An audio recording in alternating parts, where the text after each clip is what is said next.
Okay, so we're at the range shooting the Tikka T1X and 17 HMR with chronograph testing. I shot Hornadays first, then the CCIs 20 grain, then the Winchester 17 grain, then the Browning 17 grain, and then the CCI 17 grain A17s. Starting with, I'll walk down there, but the middle target, top row with the Hornadays, then the CCIs on the top right, then the Winchester's bottom left, Browning bottom middle, and the CCI 17 bottom right. And the top left target was the side-in target from the other day. So we'll walk down and see what they did. So that was my side-in from the other day. That's Hornaday, CCI 20 grains, both of them 20 grains. That's Winchester, Browning, and that's the A17s. 10 shot groups on all of them.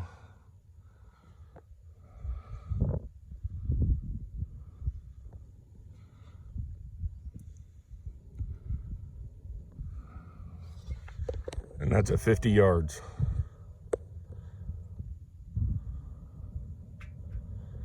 So now my buddy brought a silencer with him. So I'm gonna put the silencer on. And this is a, what is this? A Bowers Biddy. 17 compatible? Yeah. 17 compatible.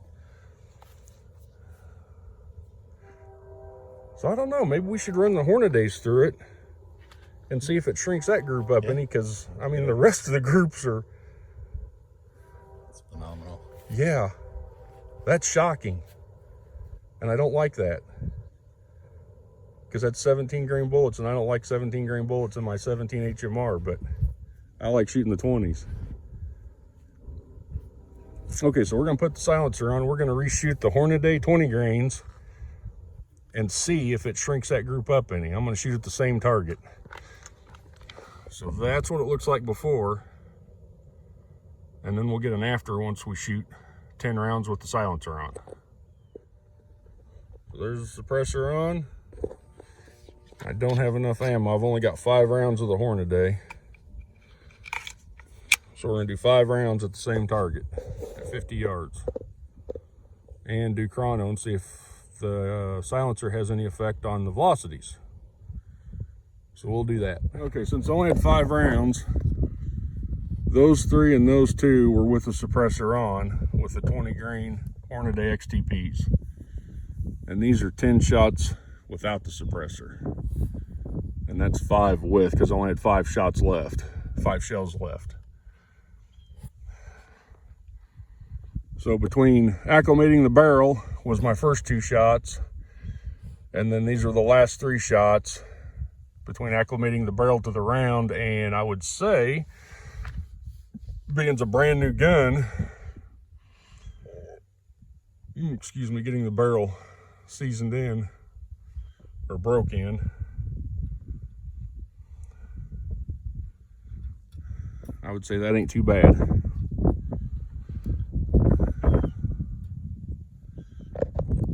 So we'll see what the velocities do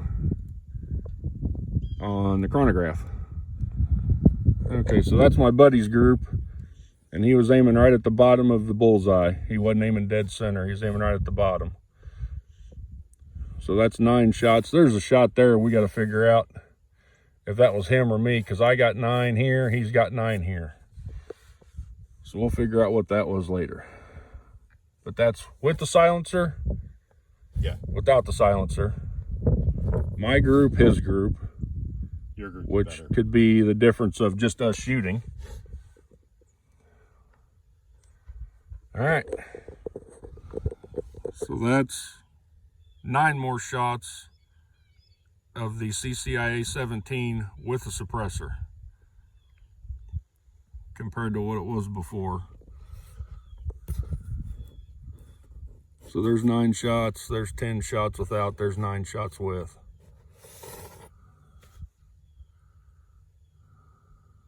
But we've walked up and down the range 5 or 6 times now, so that could literally be me.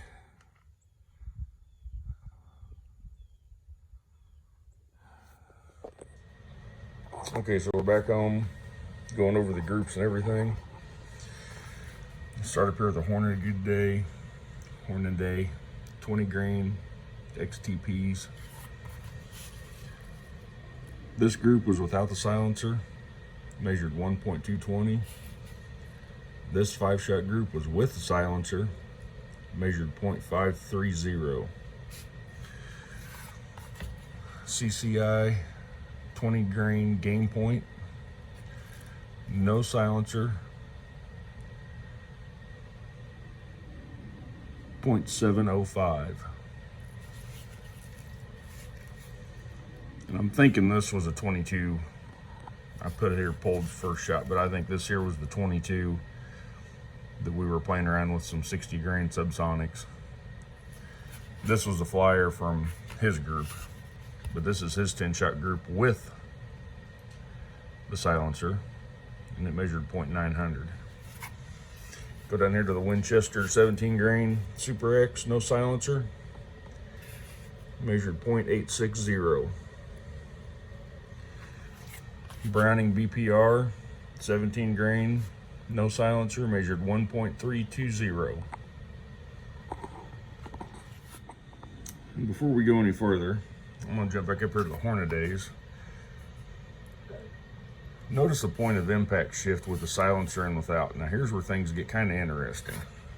You go down here to the CCIA 17s. This was a 10-shot group without the silencer, measured 0.460. This is a 10-shot group with a silencer, measured 0.790, and that was, like I said, after walking up and down the range and breathing was accelerated, heartbeat was accelerated. So that's still under an inch, but the point of impact in the groups did not change like it did on the Hornet Days.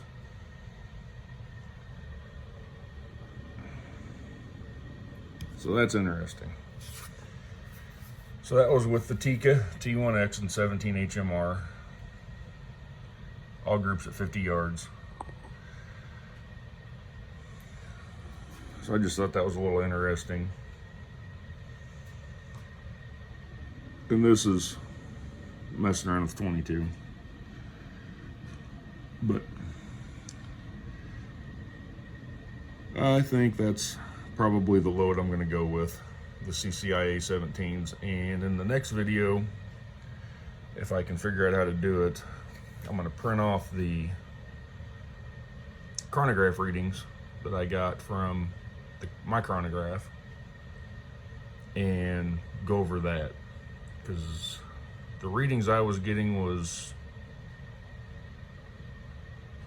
a lot higher than what the published data is. So I'm thinking they probably did it with a 16-inch barrel and mine's a 20-inch barrel, but I'm not sure. So I don't know how they test the velocity at the factories, but we'll go over that in the next video. Y'all stay safe, have fun.